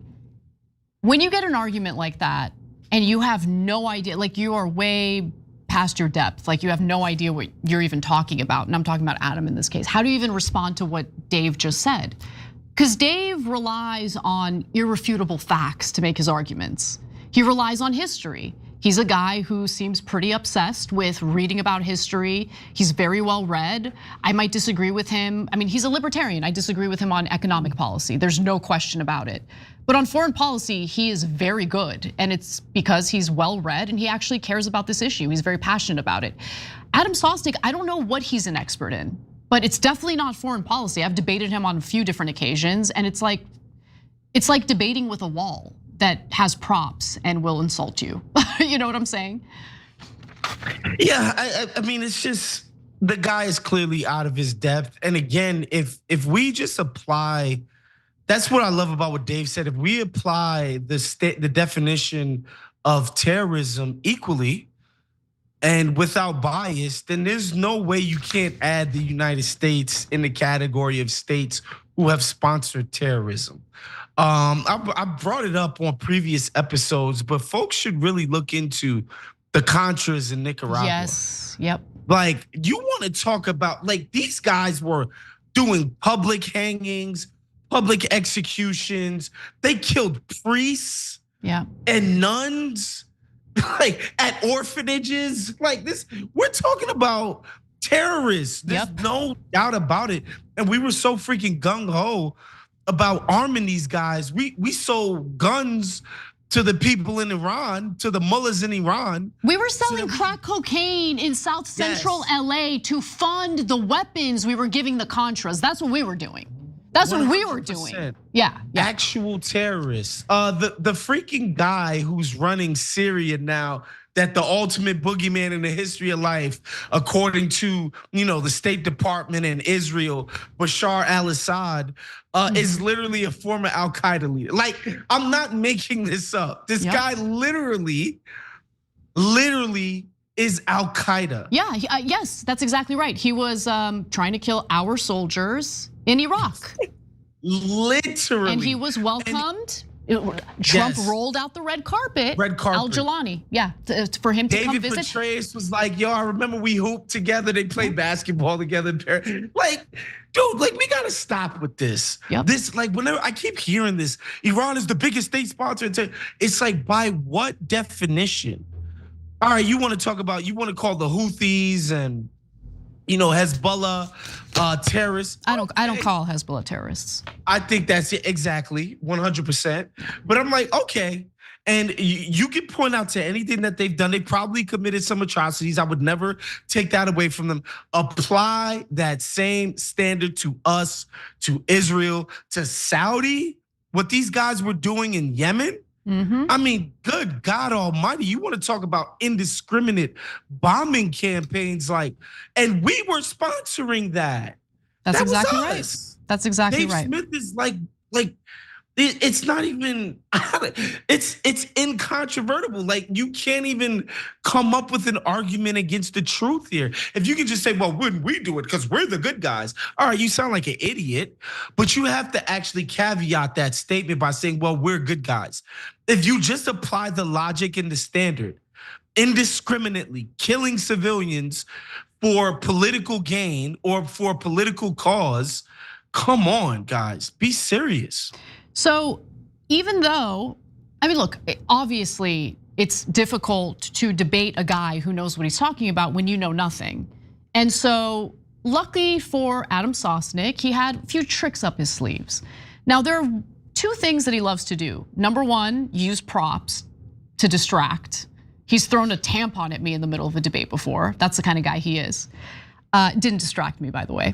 But he also likes to, deflect, distract by pointing to other things that aren't even related to the discussion or debate at hand. And so he did that in the next clip I'm gonna show you. And then we're gonna give you the update, how PBD responded to all of this. Take a look. Because this is where I lost respect for you as a debater. Because I was like, oh, this guy Dave, he actually knows some stuff. He's doing his thing. And then you showed up on Coleman Hughes' podcast. Pierce, do you know who Coleman Hughes is? I do. He's been on the show. I've been on the show with him. Perfect. That's this guy right here, just in case, if the camera doesn't see. But what is the point you're making? The new kid beat the crap out of the bully. And here's what happened with Dave. He's out there just doing his little podcast thing, debating, like you said, Ben Shapiro, 19-year-olds. And then all of a sudden, this whole conversation about Wesley Clark, and I saw him on your podcast about a week ago, Pierce, and this memo, here you go, Dave. Remember this memo from Wesley Clark that you used to cite everything? This is adorable. That you used to cite, yeah. That is adorable because your whole when do I get to foundation is respond? based on some memo. Well, I'm sorry, Your whole I'm not foundation quite is sure based on some memo. Adam, I'm not quite sure what is the point you're making. The point is this: Dave has zero credibility at this point. Dave has zero credibility. Well, you don't really get to decide and he that. ran You know, into the people, the somebody audience gets that to decide completely that. bullied. What audience? Okay. The four people can that show up can to I your respond? comedy show at the Hut. The Hut. The Hut. He's such a dork. Oh my goodness. The Hut. No, the Lord audience have that's mercy. watching right now, and massive audience that watches Dave's show, and people like us who are watching this debate and analyzing it and laughing at you. Those are the people who are gonna decide. To be honest, Anna, the only credible way to defend any of this is just a literal, just might is right. Whoever's stronger should subjugate the weak, and that's what we do, and that's what makes it right. There's no there's no moral, real defending it. Yeah. There's no actual defending it at this point. Yep. It doesn't exist. Even Bill Maher, who's like, man, it was so funny. He's complaining on his show, and he's like, the Democratic Party, it's like a litmus test to not be down with Israel. Good. And the next sentence out of his mouth, he said, this is where Jews are at with the Democratic Party right now. Okay. I was like, wow, man. Okay, listen. Wow. By the way, polling indicates that the majority of American Jews not down with the war against Don't Iran. mess with this. Yeah, so please don't lump in all Jewish people with the Zionist people who can't get enough, war and money for Israel, war for Israel, everything for Israel. Bill Maher is actually a really bad guy. He's a really bad guy because he doesn't care. Here's the argument he made when I was on his show. Oh yeah, where in the Middle East can you wear that dress? I mean, I could have worn it in Beirut, that's being bombed right now by the Israelis. There are plenty of places where I can wear a dress in the Middle East and not worry about theocratic rule coming after me. He wanted me to basically say, oh, Tel Aviv, I would feel safest in Israel. I would not feel safe in Israel. Are you kidding me? I get the most threats from Israel about killing me. I get photos of weapons from the IDF talking about how they're gonna use them on me. They're the most bloodthirsty people I've ever had the displeasure of having to experience any interaction with. So no, I would never step foot in Israel. I wouldn't, never. I have no interest in it whatsoever. I would rather go to freaking, I don't know, name a place that's considered unsafe. I'll go there first before I would step foot in Israel. But with all that in mind, let's go to what I would literally hang Cenk for if he did it to me. So if I had a really bad debate, which doesn't happen often, you know what Cenk would do? Cenk would try to cheer me up. That's the kind of person Cenk is, okay? He is a deeply decent human being, and he'd be honest with me, okay, you can improve a little bit here and there, but don't sweat it. You'll do better next time, okay? He's such a good person. And he builds people up. And that's what I really love about him, and that's why I'm so loyal to him, and I've been here for such a long time, because I can trust him, and I know he's not gonna throw me under the bus. Now, I don't know what was going through Patrick Bet-David's mind when he did this, but he did decide to ambush Adam Sosnick live on their show for a little bit of a spanking, okay? And it was amazing. So I can't show you the whole thing, it was 18 minutes long, but here is the highlight. What is your impression on how you did on the debate with Dave Smith? Well, despite what you think, I haven't listened or watched any of the internet comments. Zero. I don't go onto Twitter. I don't check the comments. It's just not something that I do. Some people are messaging me on my neck. What do you think? I don't know. People are saying stuff, and I'm listening to a song called "Ain't Nothing Gonna Break My Stride, Ain't Nothing Gonna Slow Me Down," and that's how I feel about this. I didn't see you making arguments on Dave Smith. And the reason why I'm doing this with you openly and I'm talking to you openly with you is there's an element of also representing where you're coming from, where the expectation is, hey, when you go and be professionals, that's not how I handle debates. I don't handle debates that way. That's not my MO. So if you're close to me and you're handling it that way, that is not my style. I don't do stuff like that. And Dave and I don't even agree on some of these issues. If my private feedback that I'm giving doesn't land, and it feels like you have immunity to go run around and say whatever you want and keep saying, I don't give a what people say, I do.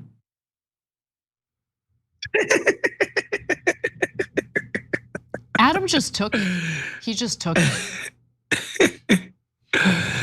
I'd quit live on air. Like, I would just quit. There's no way. You got an issue with the way, you have a problem with my behavior, my conduct, and how I'm representing the company. That's okay, you can talk to me about it.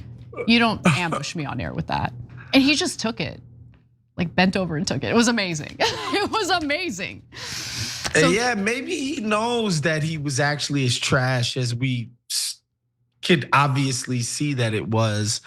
And some of the bluster has to wipe off when the guy's right in front of your face and he's your boss. And he's just like, bro, don't be a scrub. Or just don't do these debates. How about that? That's the right answer. That is the right answer. I don't know why he keeps doing these debates. He gets his ass handed to him every single time without fail. And I'm not exaggerating. Go look up Adam Sosnick debates. And if you want to debate, like debate someone on your level.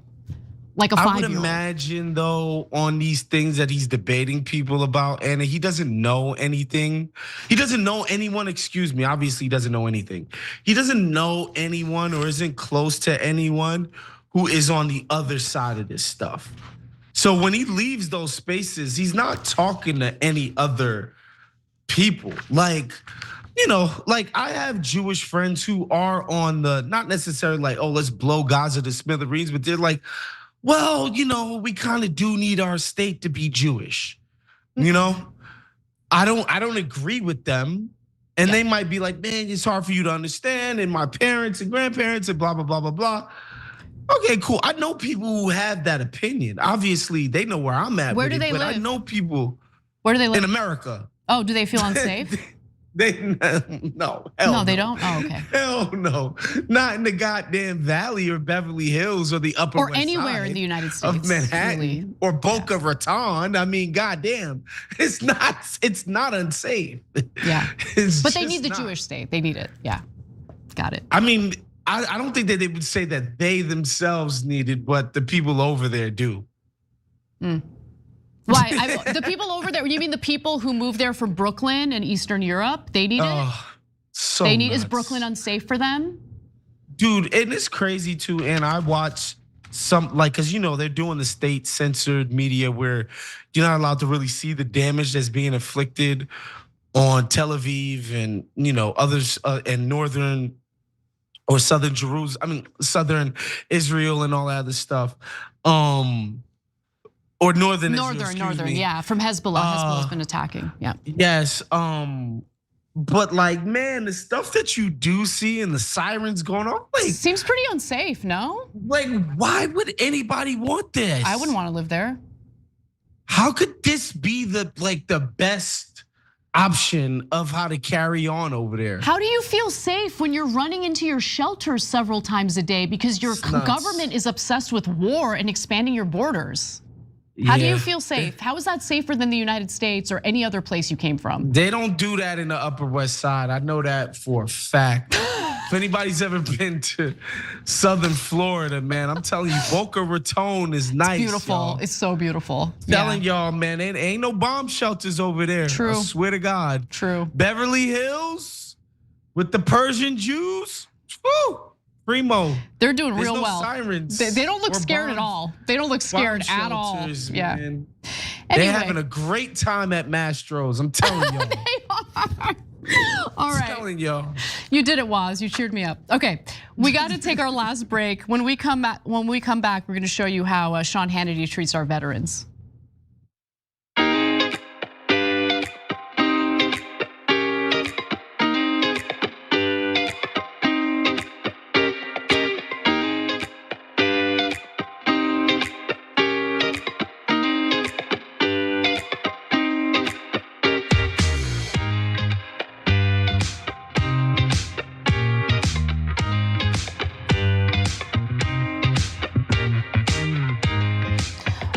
says, Anna, you say boomers with such disdain. No, there was a qualifier.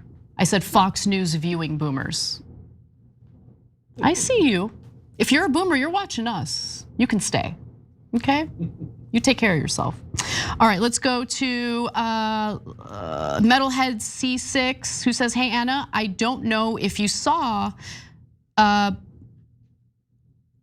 video today on X in which little girls in Gaza are playing a funeral reenactment with their doll.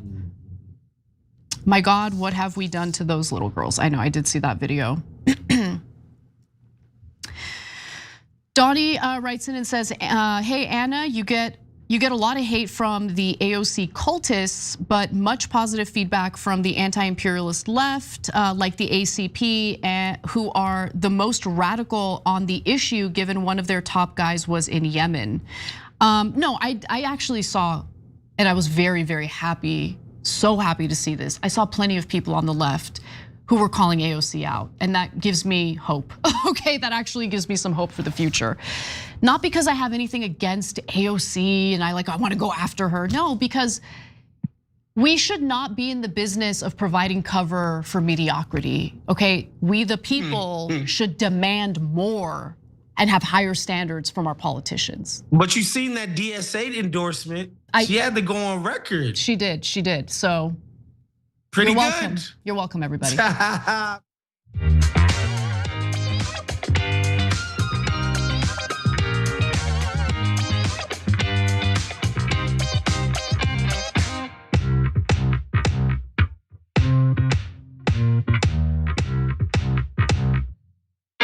Special thanks to Titan of Olympus for gifting TYT memberships, 5 of them, in fact. And we are gonna have a members only bonus episode for our members today. You can become a member by going to tyt.com/join.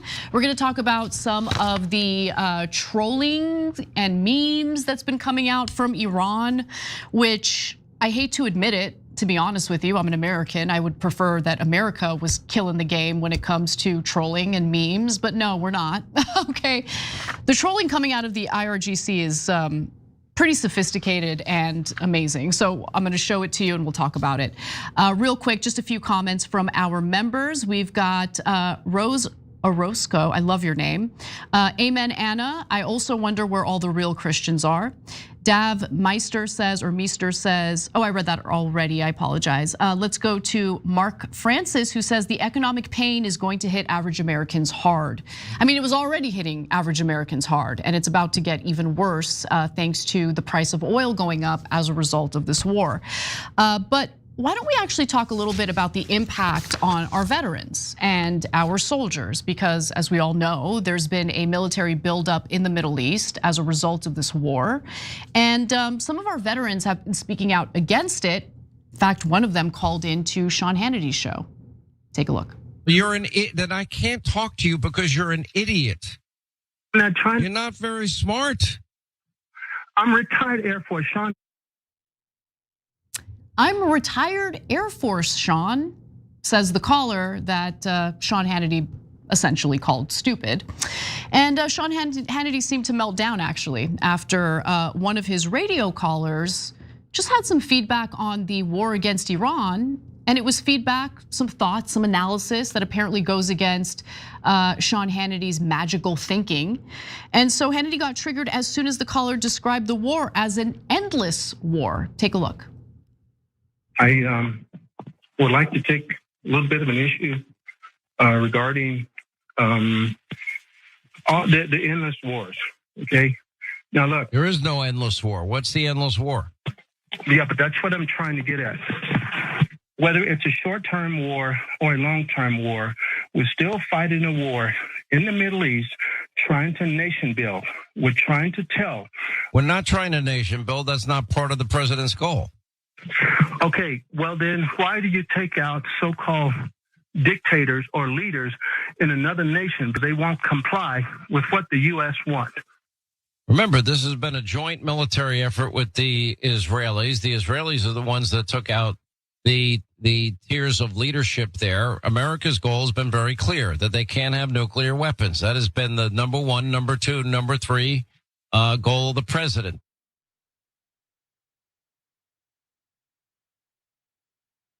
conversation. I wish I could have been part of that conversation, but obviously I wasn't. But we might actually not have any interest in nation building per se, meaning, destroying the country and then trying to like form a new government and all of that. I think we probably will stay out of that. We're just trying to destroy the country. And when it comes to endless wars, there is absolutely no question that this is gonna last longer than what Trump is trying to sell to the American people. And more importantly, you're talking about the nuclear weapons. I'm not worried about, no one's worried about Iran's nuclear weapons. No one's genuinely worried about Iran's nuclear weapons. It's all a farce, it's all a lie. Okay, Israel wants regime change or a failed state, and that's what this is really about. But we're gonna keep like pretending like this is about Iran being a threat. So there's a very real chance that Trump is gonna send American service members into Iran to try to get the enriched uranium, which is like the dumbest thing I've ever heard in my life. But he might literally risk their lives to do this. Now, is the United States genuinely worried about Iran attacking us? I don't think so, but Israel is. So if Israel wants the enriched uranium, send the IDF soldiers to do it. Why are we sending our soldiers to do it? It makes no sense at all. But before I go to the rest of Hannity's meltdown over a veteran, an Air Force veteran who I would venture to say knows more about war than Hannity does as a helmet head talking head over at Fox News, I wanna know what you think, Waz. The dismissiveness kind of struck me. The way he's just like, well, we're not doing nation building. Yeah, because we don't do nation building anymore. We just destroy. We don't bother with the rebuilding part. We just, the Israelis have established a new way of warfare, which is just flatten the place, just ruin everything, just bomb hospitals, bomb colleges and schools, bomb schoolgirls, bomb paramedics, like break every single rule in terms of the rules of engagement, and just ask questions later as if that's somehow, to me, that's even worse than what we did in Iraq. Yeah. In Afghanistan. Because say what you will about Cheney and Rumsfeld and all of these guys, they had a vision that they were gonna build some capitalist utopia out in the Middle East and have these institutions just have none of the red tape that we deal with in terms of regulatory agencies and those little tripwires that we have here in America. Their vision was to do something more capitalist, utopic out in the Middle East. They were wrong, they were stupid. Millions of people died, millions more were displaced behind it. But you can say like what they were trying to do had some, level of high-mindedness to it. What these guys are on, and I don't get it. I just don't. What do you think? It seems like destruction for destruction's sake. Okay, at the risk of making this go too long, but you brought something up that kind of made me think about the Obama administration and what was done to Syria. So Obama decides to arm Al-Qaeda, al-Nusra, these terrorist groups within Syria, in order to try to topple Bashar al-Assad. And that led to a failed state in Syria. Syria is a disaster, and it's literally being led by a so-called former Al-Qaeda terrorist as we speak. I mean, you have Christians, Druze, you have all sorts of people getting slaughtered by the, basically by the current government of Syria. So I guess Obama, to some extent, is even worse than what we got. It's in the same vein though, and because the option of just leaving these folks alone can never be on the table. Yeah. So what are your options then? It's in Iraq where you put a bunch of American troops on the ground, you occupy the place for 20 years, you spend trillions of dollars, and then the second that you leave, it was all literally for no reason. There's that. There's the bombing campaigns like we're seeing now in Iran. Well, or there's the one that's close to what they did in Syria when you see them floating we're gonna arm the Kurds. So there's that third option where we just arm proxies and cross our fingers. I know.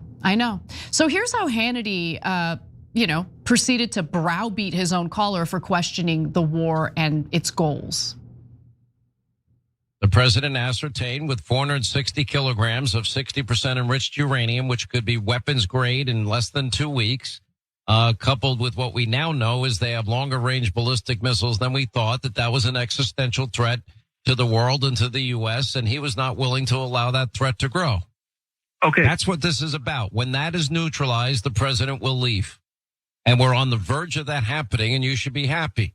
That's not a forever war. Was it a forever war when he defeated the ISIS caliphate, or did he do the right thing? Okay, Sean, first off, Sean. Answer my question. Was it right for the president to beat the ISIS caliphate? No, it was not. Here's the point. Well, then I can't talk to you because you're an idiot. You're not very smart. I'm retired Air Force, Sean. For our members only bonus episode today, we will continue the conversation, show you one more clip from that whole exchange and what Hannity had to say to his producer. tyt.com/join to become a member. We'll see you all there.